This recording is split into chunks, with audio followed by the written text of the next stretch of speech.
ఈరోజు శిరీష గారు ఆవిడకి ఏం జరిగింది అనేది మనకి వివరించారు, చెప్పారు దాని గురించి. చదువు అంటే ప్రాణం, చదువు అంటే ఎంతో ఇష్టం ఉన్న అమ్మాయికి అని అనుకున్న టైంలో జరిగిన యాక్సిడెంట్ వల్ల నడవలేని పరిస్థితికి వెళ్ళిపోయారు. ఇప్పుడు ఆపరేషన్ కోసం లక్ష్మీదేవి తలుపు తట్టింది కార్యక్రమం ద్వారా మీ అందరి సహకారంతో ఆపరేషన్కి అయ్యే ₹1,00,000 ఖర్చు, ₹1,00,000 ఏదైతే ఉందో అది మొత్తం ఇప్పుడు ఆవిడకి అందింది. సో అతి త్వరలో ఆవిడకి ఆపరేషన్ జరగబోతోంది. అండ్ ఆపరేషన్ తర్వాత ఆవిడ మళ్ళీ మనందరిలాగే నడుస్తూ చక్కగా కాలేజ్కి వెళ్ళాలి, చదువుకోవాలి, ఉద్యోగం చేయాలని మనందరం కోరుకుందాం. అండ్ దాంతోపాటు టీవీ చూస్తున్న ప్రేక్షకులు, మీ స్క్రీన్స్ ముందు హెల్ప్ లైన్ నెంబర్స్ ఉన్నాయి. మీలో చాలామంది డాక్టర్స్ ఈ షో చూస్తూ ఉండుండొచ్చు, లేదా హాస్పిటల్కి సంబంధించిన వాళ్ళు కూడా చూస్తూ ఉండొచ్చు. మీకు తెలిసిన వాళ్ళు కానీ, మీకు సంబంధించిన వాళ్ళు కానీ ఎవరైనా కొన్ని డాక్టర్లైనా ముందుకొచ్చి తమ వంతు ఏదైనా ఆ రేట్ని కాస్త తగ్గించి వాళ్ళకి అనుకూలంగా ఆ ట్రీట్మెంట్ ఫినిష్ చేయగలిగితే తప్పకుండా మీరు కాల్ చేయొచ్చు. మేమంతా ఆ కాల్స్ కోసం ఎదురు చూస్తూ ఉంటాం. అండ్ దీంతో పాటు 2 పిల్లలు ఉన్నారు. అండ్ ఆ అమ్మాయి కూడా చదువుకుంటోంది.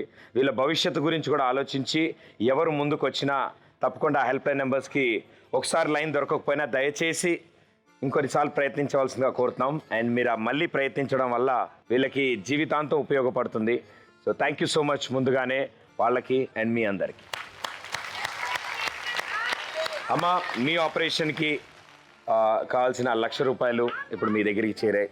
అవునన్నయ్య. మీ మాటల్లో మా వాళ్ళందరికీ లక్ష్మీదేవి తలుపు తట్టింది ప్రోగ్రాం వల్ల నాకే కాకుండా చాలా మందికి చాలా విధాలుగా సహాయం చేస్తున్నందుకు జీ తెలుగు వారి అందరికీ చాలా చాలా చాలా థ్యాంక్స్.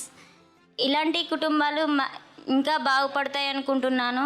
నేను ఖచ్చితంగా సర్జరీ వేయించుకొని చదువుకొని ఒక మంచి పొజిషన్లో వచ్చినాక నేను కూడా ఇంకొకరికి సహాయం చేయాలనుకుంటున్నాను.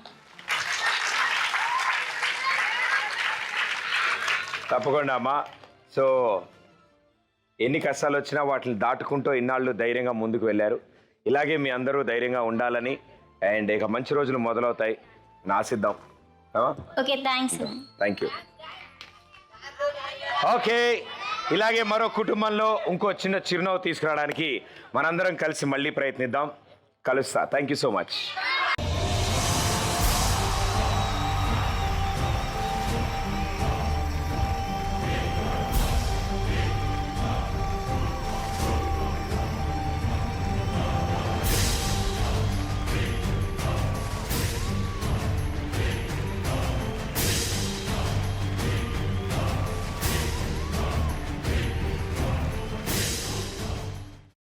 అమ్మా, అలాంటి వాళ్ళది నిజమైన ప్రేమ కాదు, అది వ్యామోహం. ఎగ్జాక్ట్లీ చిన్నత్త. నిజంగా ప్రేమించుకున్న వాళ్ళు అలా చేయరు. ఎంత మనసు విరిగిపోతే కన్న కూతుర్ని పట్టుకొని మా దృష్టిలో చచ్చిపోయా ఉంటుందా తల్లి? అది సరే అమ్మా, తన కూతురుతో తన మాట అనేటప్పుడు ఆమె మాటల్లో వ్యథ, కళ్ళల్లో బాధ గమనించావమ్మా? పెద్దబాబుకు బర్త్డే విషెస్ చెప్పు కూడా వెళ్ళాం కదా. ఊరికే ఎలా కాలిపోతుంది? మంట పెడితేనో పడితేనో తగలబడుతుంది.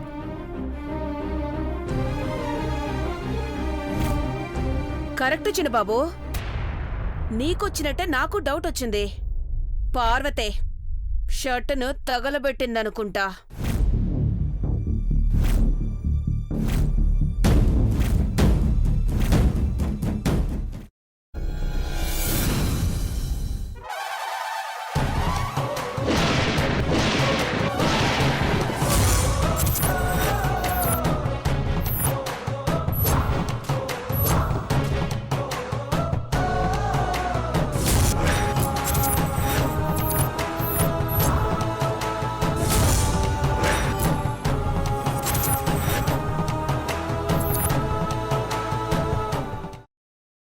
తర్వాత పొట్టు తీసేసి చాప్ చేసి పక్కన పెట్టుకోవాలి.